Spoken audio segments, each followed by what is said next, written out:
Bonsoir tout le monde. Alors dans cette vidéo, on va installer la distribution Linux Zorin OS. Donc on va se rendre sur son site officiel. Alors hop,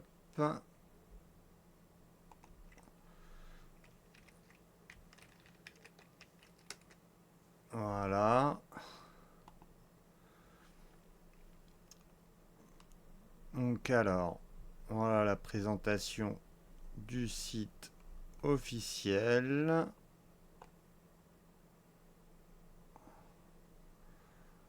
Voilà, de toute manière, je vous laisserai le lien dans le descriptif. Donc, comme vous pouvez le voir, c'est zorin.com OS. Donc, nous allons dans la section Download. Et il y a en fait, comme vous pouvez le voir, il y a une version payante de Zorin OS. Alors, bien évidemment, nous allons passer par la version donc Core, donc pour un usage basique. Et après, il y a une version éducation. Donc, on clique sur cette version et là, on met Skip to Download et vous pouvez télécharger le fichier.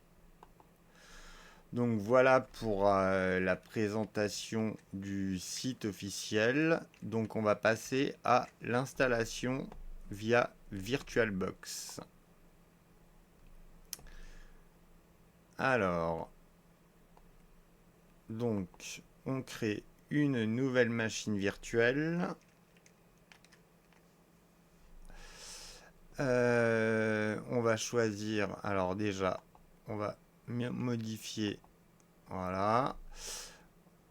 On va choisir l'image ISO d'installation. Donc ça doit être dans Images. Voilà, donc c'est ZorinOS 17.3 Release 2.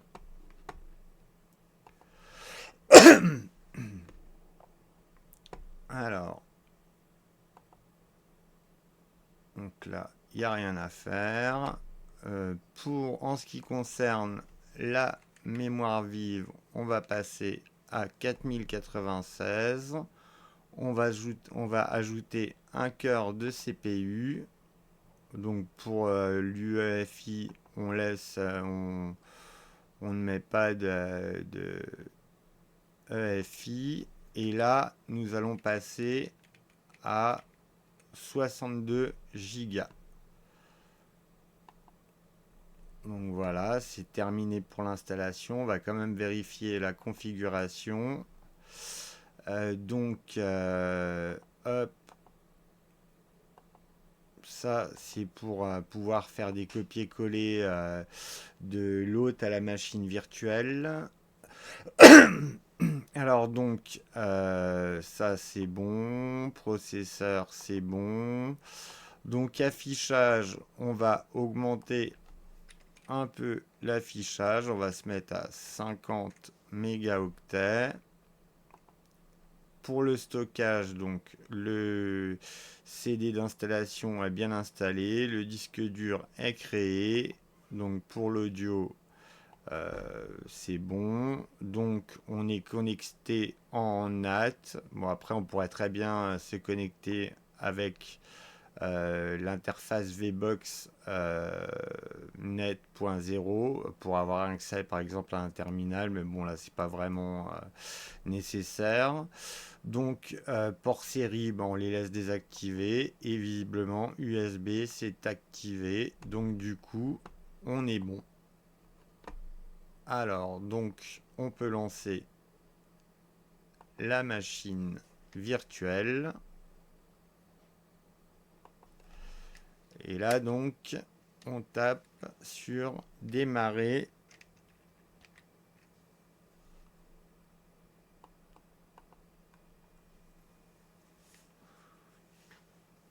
Donc là apparemment il fait un check du disque dur je pense.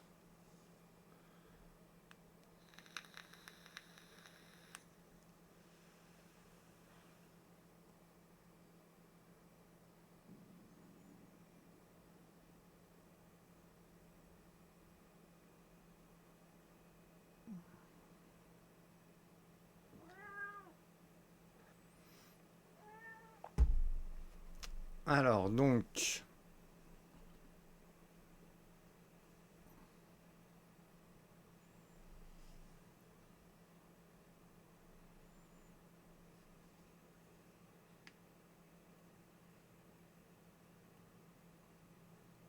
voilà, je sais pas ce qui se passe, ça met un peu de temps. Voilà.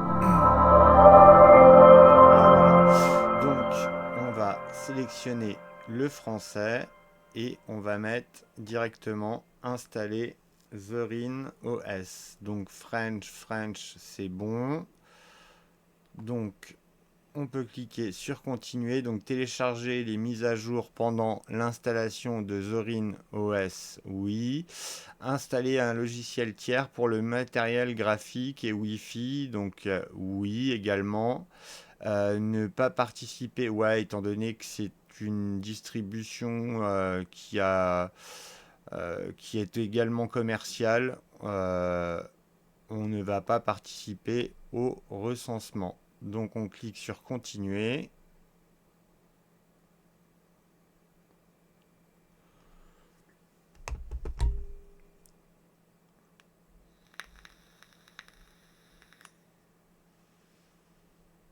Donc là, on va pas faire de partitionnement manuel, hein. Donc on installe sur tout le disque. Alors comme vous pouvez le voir, il y a une première partition donc qui est la partition ouais, une partition ESP et une partition donc primaire EXT4, ça doit être la partition racine. Donc on peut continuer. Alors là, donc le fuseau horaire est bon. Donc on continue. Alors là, nous entrons le mot de passe complet. Ah, j'ai oublié un A. Voilà. Donc, on va mettre Zorino S et X64. Donc, on laisse le nom d'utilisateur Beastie.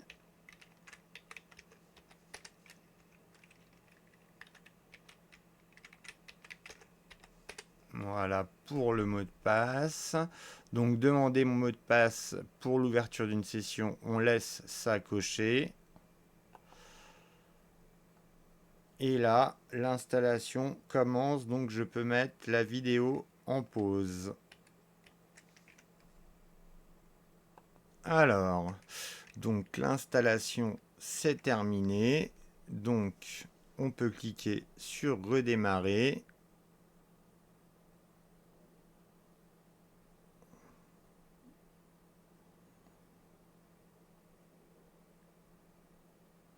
Donc on va éjecter le disque. Ah bah apparemment il a déjà été éjecté, donc il n'y a pas de problème. Donc on appuie sur entrée.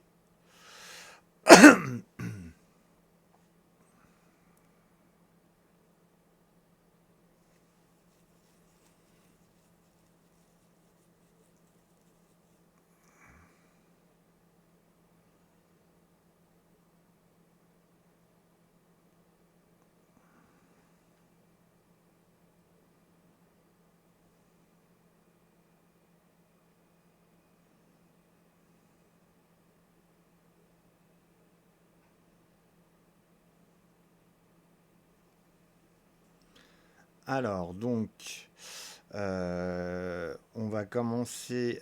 Bon déjà on va rentrer le mot de passe. Oh là je me demande si j'ai pas fait une faute. Ah non. Donc, on va commencer par installer les additions invitées. Alors, donc, insérer les additions invitées.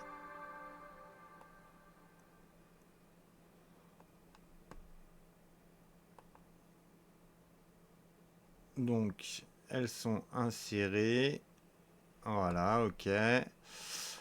Donc on va lancer un terminal. Hop, donc je pense que ça doit être dans utilitaire. Enfin d'ailleurs on peut le taper directement là, ici normalement. Voilà, terminal. Donc ouais, déjà on va changer la couleur du terminal. Donc c'est un terminal GNOME, hein, ça se voit direct. Donc préférences, donc profil, couleur, hop, on va mettre une couleur plutôt blanche pour le, voilà, et on va mettre du gris, voilà, voilà, je préfère. Donc là, il y a des mises à jour de proposées, mais nous n'allons pas les faire. Donc, comme je vous ai dit, on va installer les additions invitées. Alors, donc, c'est dans Beastie et voilà, c'est là. Alors,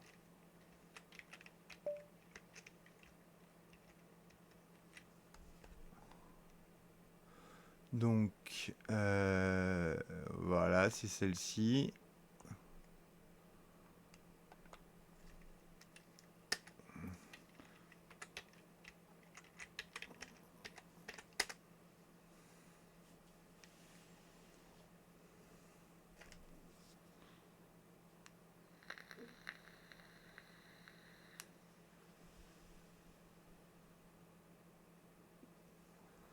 Donc là, normalement, déjà, on a la bonne résolution. Et ouais. Donc voilà, c'est bon pour les additions invitées. Donc on peut les retirer. Alors, périphérique. Voilà, pop. Éjection forcée. Donc voilà, alors on a un petit message de bienvenue. Donc commencer la visite. Alors, donc ouais, ça c'est pour donc le menu démarrer qui se trouve ici. Bah, l'interface par contre est plutôt jolie. Je ne suis vraiment pas fan des systèmes qui essaient de copier en fait les interfaces les interfaces propriétaires telles que Windows ou macOS mais l'interface pour le moment je la trouve plutôt belle. Euh, donc après, vous pouvez choisir ouais, donc votre interface avec apparence, accéder à votre machine 1 à 1, ouais, donc ça c'est pour installer, c'est déjà fait. Donc j'aurais pu apparemment installer directement les additions invitées en passant par là, je pense. Donc connecter un compte en ligne, c'est l'application, je pense, de GNOME par défaut, car donc lancer Zorin, donc ça c'est pour se connecter à un téléphone mobile. Donc j'imagine que ça doit utiliser la technologie KDE Connect. Donc ça c'est la Logitech. Donc voilà, visiter la page d'aide. Donc non, c'est pas la peine. Donc, alors, donc là, comme vous pouvez le voir, bah, apparemment en navigateur par défaut, c'est Brave. Le gestionnaire de fichiers, donc ça doit être le gestionnaire de fichiers de GNOME, hein, c'est Nautilus. Hein. Ouais, ça se voit direct d'ailleurs. Euh, ouais, voilà, c'est exactement ça. Donc apparemment, on est vraiment basé sur un bureau GNOME. D'ailleurs, on peut le voir par exemple dans les paramètres. Ouais, c'est vraiment... Donc, et la Logitech, bah, je pense que c'est GNOME logiciel, hein, tout simplement. Hein. Ouais, c'est ça, c'est GNOME logiciel. Euh, donc, ouais, on verra ça un peu plus tard. Alors déjà, je vais rouvrir un terminal. et on va regarder à quelle version d'Ubuntu on a affaire. Alors déjà, on va vérifier la version du noyau. Donc c'est une version 6.8.0. Donc c'est relativement récent. C'est comme le Linux Mint 22.1. On va faire un petit QNAME A pour avoir un peu plus d'infos. Ok. Donc pour voir sur quelle version d'Ubuntu est basé Zorin OS, on va regarder. Donc c'est Jammy. Donc apparemment Ubuntu 22.04. Ouais, je me rends compte qu'il y a de plus en plus de distributions modernes qui se basent sur cette version. Et ça ne me surprendrait pas que ce serait par rapport au choix en fait de Canonical, donc l'entreprise derrière Ubuntu, d'imposer en fait certaines technologies à leurs utilisateurs, comme par exemple les snaps. Enfin voilà, moi personnellement, je préfère largement les Flatpak et en plus, on nous impose pas d'installer tel ou tel paquet. Et ça, c'est un gros problème par rapport à Ubuntu 24.04. Et d'ailleurs, il y a des paquets carrément dans Ubuntu 24.04 qui se font passer pour des paquets Debian, mais qui sont en réalité des snaps. Donc c'est un petit peu abusé, ça va vraiment à l'encontre de la liberté de l'utilisateur. Donc voilà, je pense que c'est la raison pour laquelle de plus en plus de distributions se basent sur 22.04 et finissent par se baser sur Debian. Donc, qu'est-ce qu'on pourrait voir? Bah là, on a vu déjà ce qu'on voulait au niveau de. Est-ce qu'il y a déjà des bureaux virtuels web installés?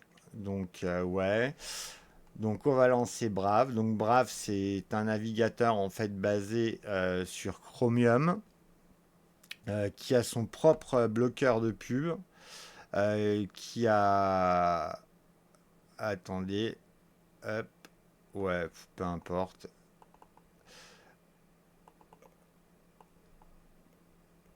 Qui a son propre bloqueur de pub et en fait, non, je vais pas le mettre à jour.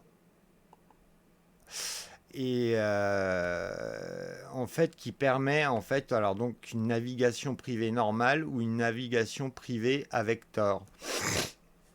Donc c'est-à-dire qu'en fait avec Brave vous pouvez avoir accès au dark web ou ce genre de réseau ou tout simplement vous connecter de manière anonyme. Donc c'est un navigateur qui est plutôt sympathique, mais bon, au niveau de la vie privée, ce qui reste quand même le top pour moi, c'est Firefox. Bien que j'ai utilisé Brave pendant un certain temps, et je trouve que c'est un navigateur plutôt sympa, mais j'ai fini par revenir sur Firefox. Voilà. Donc, bah, la connexion Internet, hein, nul doute, elle doit fonctionner sans problème. Par exemple, DuckGo. Et ouais, il n'y a pas de souci. Ça fonctionne.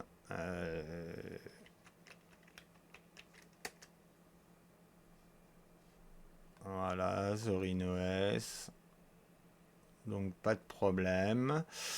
Donc du coup, on va faire un petit tour au niveau. Alors là, donc voilà, vous avez la barre des tâches, hein, donc similaire à GNOME, hein. D'ailleurs, pareil, là c'est exactement pareil que GNOME. Euh, donc, alors là, vous avez donc directement un lien pour la Logitech. Enfin, je pense que c'est ça. Logiciel, on va tester, mais oui, effectivement, c'est un lien pour la Logitech. Avant ça, ouais, donc paramètres. Donc là, c'est les paramètres. Donc c'est exactement pareil que les paramètres sous GNOME, comme vous pouvez le voir. Il n'y a rien de, il y a rien de nouveau. Donc tiens, on peut regarder les applications par défaut. Donc le navigateur Brave par défaut, comme client de mail, il y a Evolution. Et pour les vidéos, donc Totem, enfin vidéo, l'application vidéo de GNOME. Et la visionneuse d'images, c'est AES of GNOME, j'en suis quasiment certain. Donc voilà, donc là vous avez la partie réseau donc, qui configure Network Manager. Donc voilà. Donc, au niveau de Zorin Apparence, c'est là où vous pouvez changer, en fait, je pense, l'apparence de Zorin OS. Donc, l'apparence, là, comme celle-ci, bah, je la trouve plutôt sympathique. Donc, on va avoir celle-ci. Donc, c'est ouais, c'est déjà un peu moins sympa, mais ça va. Alors ça, je déteste. C'est euh,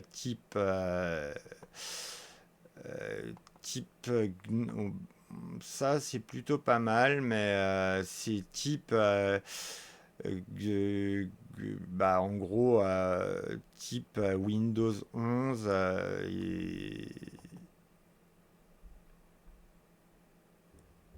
et là bah on a carrément pas de ouais. Puis là vu que ça doit s'afficher, je pense, quand on baisse, mais ouais. Donc on va rester sur le premier affichage. Alors après, comme vous pouvez le voir, vous pouvez changer les thèmes, donc l'arrière-plan, les effets, mode gelé, code de bureau. Donc changer de bureau en 3D, c'est je pense comme pour faire un cube ou après il faut regarder dans les paramètres, mais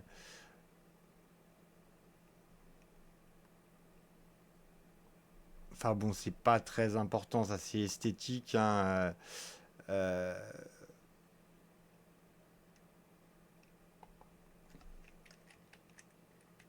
ouais, je sais pas, ça change pas grand chose, mais euh,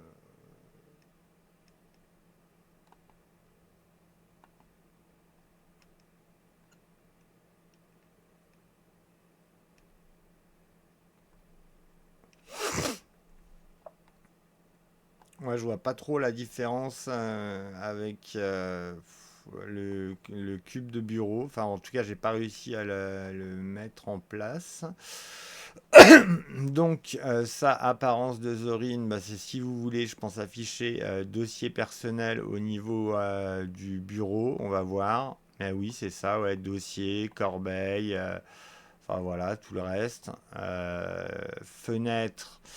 Donc, ouais, là, ça concerne les emplacements.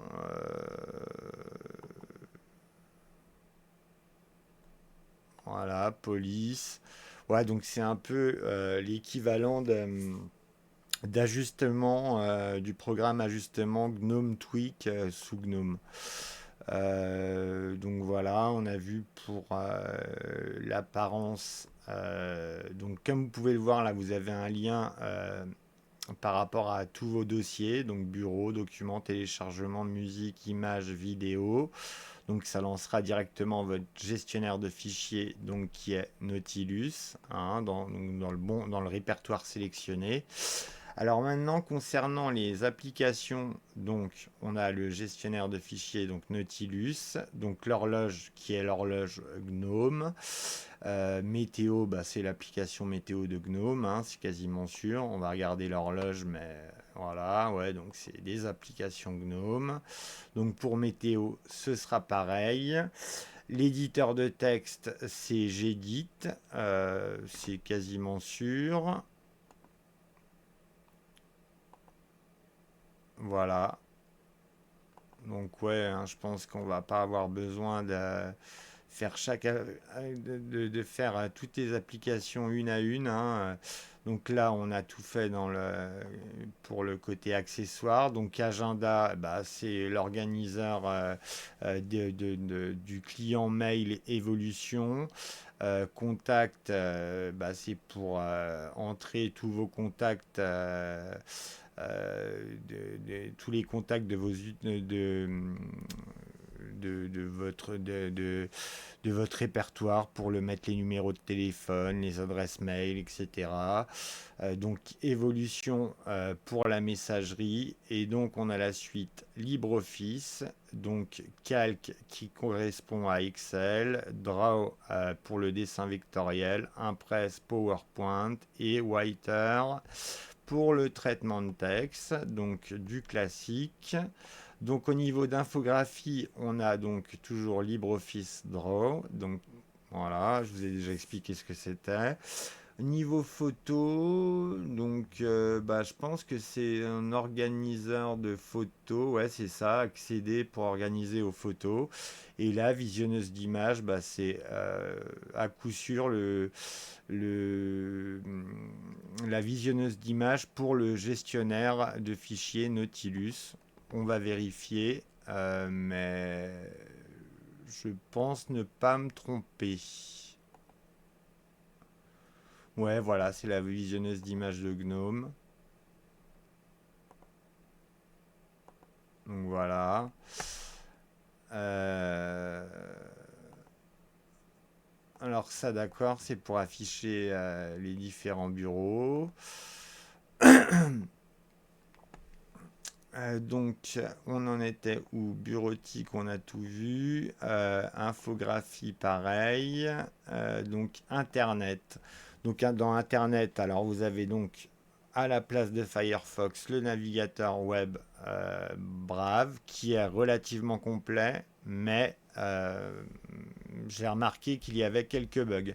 Alors, Remina, c'est un logiciel, un client pour les bureaux à distance et ça prend en charge énormément de protocoles.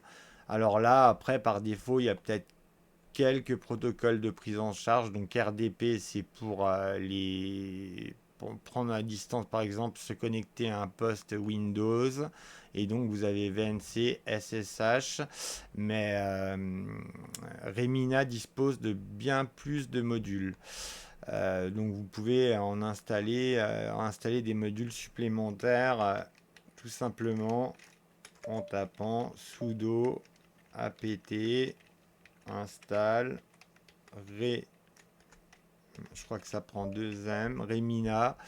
Et après, vous voyez, vous avez Spice, W, X2GO, VNC, enfin bon, voilà, il y a plusieurs. C'est un logiciel de bureau à distance relativement complet. Donc, on a vu la partie Internet. Donc, dans Outils système, on a donc les applications au démarrage. Donc, c'est les applications que vous voulez booter au démarrage du système. Donc, rien de nouveau. Disque, c'est le gestionnaire de disque de Gnome, il n'y a nul doute. Donc gestionnaire de mise à jour, bah, comme son nom l'indique, c'est pour faire les mises à jour. Donc c'est ce que vous avez vu en fait quand j'ai lancé la machine virtuelle. Donc logiciel, c'est la Logitech. Menu principal, ça doit être le logiciel à la carte. Donc pour ajouter de nouveaux éléments, par exemple dans la section internet, ajouter par exemple un app image ou avec son chemin et rajouter son icône, etc. Enfin bon, je ne vais pas vous faire un cours sur à la carte. Donc toujours dans outils système, donc on a un outil de mise à niveau de ZorinOS, ça c'est pas mal.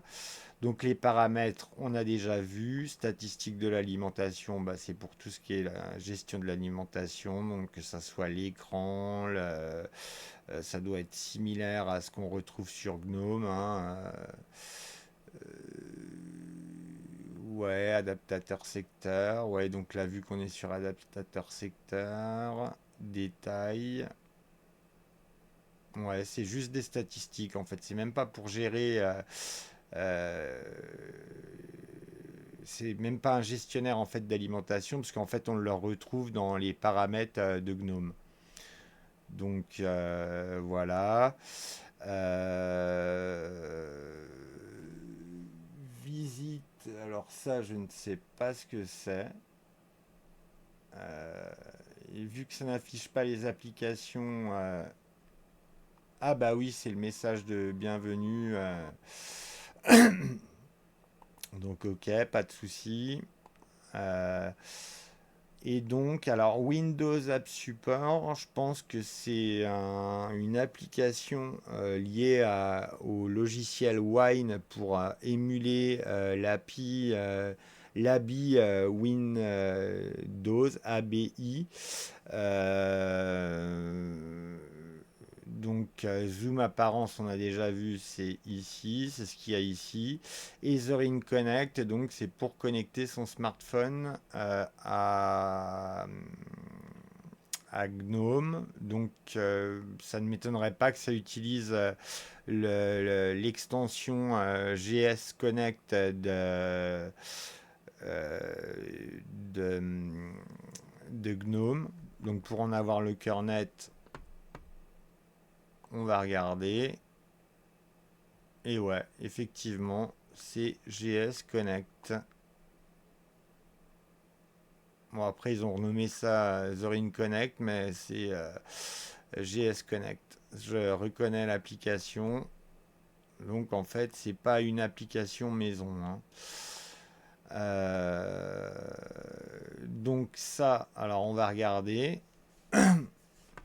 Donc, alors, apparemment, ce n'est pas installé par défaut. Donc, c'est pour installer un support donc pour les applications Windows. Donc je pense que c'est un Wine amélioré de type Proton. Et apparemment, ça provient réellement de Zorin OS. Donc ça peut être pas mal pour les gens qui ont besoin de certaines applications Windows. Après, à voir quel genre d'applications Windows sont compatibles avec ce Windows App Support. Donc voilà. Donc on en était encore dans outils système. Non, on a fait le tour. Donc oui, Zorin apparent, je pense que oui, c'est donc pour l'apparence. Et donc dans son et vidéo, donc on retrouve Brasero, donc c'est pour la gravure de CD, DVD, et enfin voilà, ouais, pour la gravure. Cheese, c'est un logiciel en fait pour se prendre en photo ou prendre des vidéos via sa webcam. Et vous avez d'ailleurs des effets pour faire des déformations de visage, enfin plein de petits trucs. C'est sympathique. D'ailleurs, Cheese existe depuis très longtemps. Alors, enregistreur de son, c'est l'enregistreur de son de Gnome. Rhythmbox, pareil, le logiciel d'audio donc de Gnome qui prend en charge les radios, les Last.fm, enfin tout un tas de choses. Les iPhones aussi. Donc, vidéo, c'est ni plus ni moins que Totem. Voilà, comme vous pouvez le voir. Euh, donc Totem qui s'appelle maintenant Vidéo sous Gnome. Et voilà, donc on a fait le tour dans la partie vidéo. Et dans utilitaire, donc vous avez une partie aide. Donc voilà. Donc analyseur de disque, c'est le logiciel Baobab pour voir en fait l'utilisation de ces disques. En fait, vous pouvez l'avoir voilà, et là normalement vous l'aurez sous une forme cylindrique. Et c'est très pratique en fait pour repérer quel répertoire prend beaucoup de place ou bon après vous avez des commandes aussi pour le faire, hein, mais pour les gens qui ne sont pas trop initiés à la ligne de commande, c'est plutôt pas mal. Voilà. Donc comme vous voyez, vous avez un rapport complet et après vous pouvez sélectionner votre répertoire Home. Donc c'est un logiciel bien pratique. Alors j'en étais à utilitaire. Donc après vous avez la calculatrice GNOME. Donc caractères, c'est pour les caractères spéciaux GNOME, les emojis, enfin tout un tas de choses. Donc la configuration réseau avancé, bah, c'est pareil, ça fait partie de Network Manager. Et en fait ça permet par exemple de créer des ponts ou créer un VPN avec OpenVPN. Enfin, vous voyez, vous avez plusieurs options. WireGuard aussi pour les VPN, OpenVPN. Vous voyez, c'est pour configurer plus finement en fait votre réseau. Donc c'est bien pratique en fait. Ben, entre autres, si vous êtes chez un fournisseur VPN et que vous voulez configurer votre VPN sans le client de votre fournisseur VPN. Donc, alors, j'en étais à ouais, configuration, donc gestionnaire d'archives, c'est FileRoller. Donc pour les journaux, c'est pareil, c'est les journaux, le logiciel de journaux qui liste les journaux, donc les logs du système de GNOME. Moniteur système, c'est le moniteur du système de GNOME. Donc là, ça doit être Seahorse. Voilà, oui, c'est ça. Donc pour les trousseaux de clés, les clés de chiffrement et tout. Euh, Ensuite de ça, nous avons donc le numérisateur de documents donc, qui permet de scanner les documents. Donc je ne sais plus le nom exact du paquet, mais enfin voilà, en gros c'est pour scanner les documents. Donc police, c'est pour avoir je pense des caractères en fait que vous n'avez pas sur votre clavier par défaut.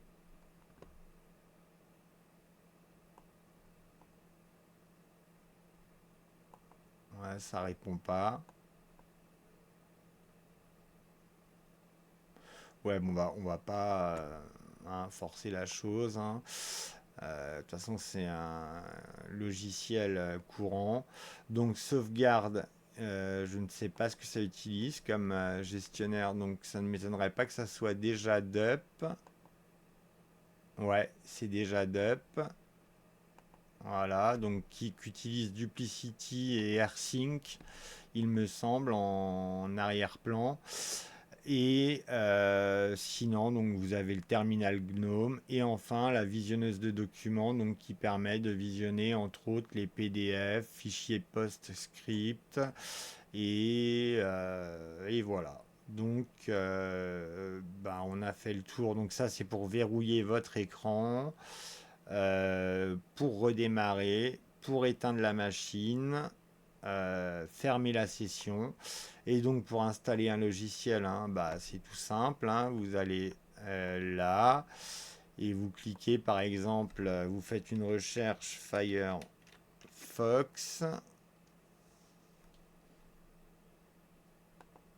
Voilà. Et là, comme vous pouvez le voir, vous avez au choix. Donc oui, je pense que c'est pour cette raison que ZorinOS est resté à la 22.04. C'est pour ne pas être obligé d'avoir des snaps.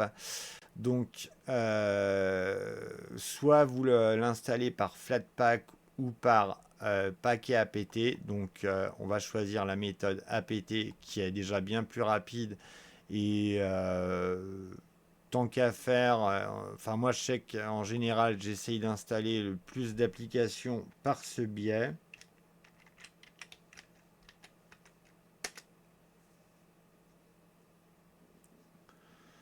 À part vraiment si j'ai des applications, que je veux des applications vraiment récentes, qui manque quelque chose dans une application ancienne, là je peux passer par un Flatpak, mais sinon j'utilise cette technologie très rarement.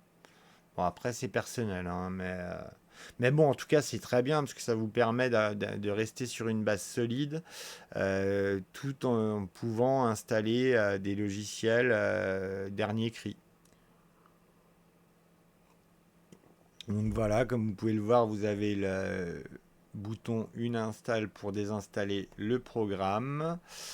Donc du coup, normalement, il devrait se retrouver dans Internet. Et oui, comme vous pouvez le voir, il y a Firefox.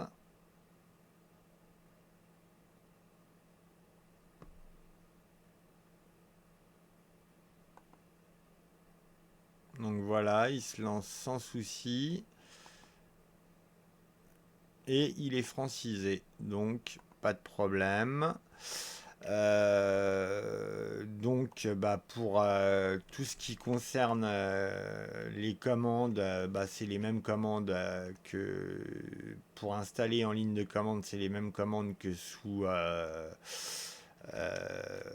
Ubuntu et Debian, hein, donc voilà, hein. Sudo apt, et puis sinon le gestionnaire de paquets de bas niveau c'est toujours dpkg et après vous avez install, remove, enfin bon voilà. Et je sais pas si GDB est installé, non, visiblement non, mais bon c'est pas indispensable maintenant avec la Logitech GNOME. Donc voilà, il me semble qu'on a fait le tour de cette distribution, donc on va pouvoir l'éteindre. Voilà.